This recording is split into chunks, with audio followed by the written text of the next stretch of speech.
ஊரில் ஒரு பெரிய கோயில் யானை ஒன்று இருந்துச்சான்.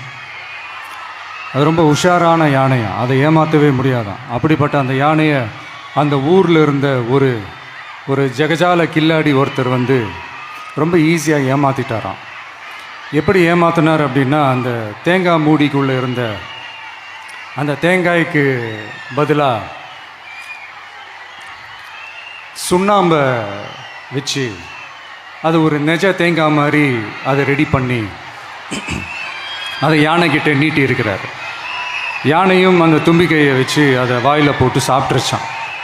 பக்கத்தில் இருந்த ஒரு நண்பர் கேட்டாராம், எப்படிப்பா, அது ரொம்ப உஷாரான ஒரு யானையாச்சே, அது எப்படி ஏமாத்தின? நீ சுண்ணாம்பை கொடுத்துட்டு அது தேங்காய்ன்னு நினச்சி சாப்பிட்ருச்சு, எப்படிப்பா பண்ண அப்படின்னு கேட்டதுக்கு, அதெல்லாம் ஒரு தொழில் ரகசியம் ஆயாச்சாங்க, அதற்கெலாம் ஒரு எக்ஸ்பீரியன்ஸ் வேணும், அதெல்லாம் உனக்கு தெரியாது அப்படின்னு சொல்லி கடந்து போயிட்டாங்க.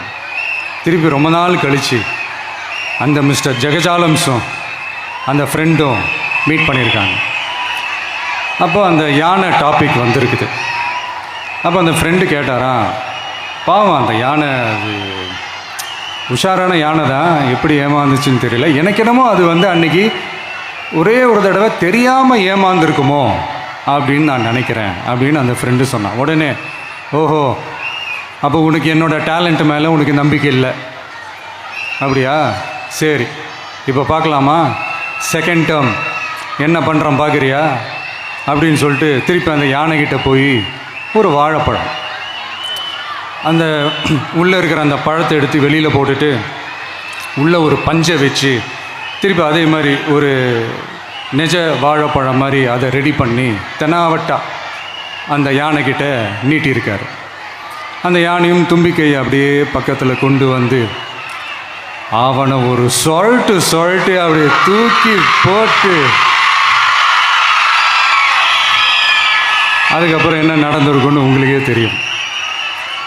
அந்த அடிபட்டு கிடந்த அந்த மிஸ்டர் ஜெகஜாலம்ஸ் கிட்ட அந்த ஃப்ரெண்டு வந்து காதலை சொன்னானா, யானைக்கு கொஞ்சம் மெமரி பவர் ஜாஸ்தி நினைக்கிறேன்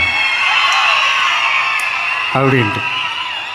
ஸோ இந்த கதையில் அந்த யானை யாருன்னு கேட்டிங்கன்னா நம்ம வாக்காளர்கள்.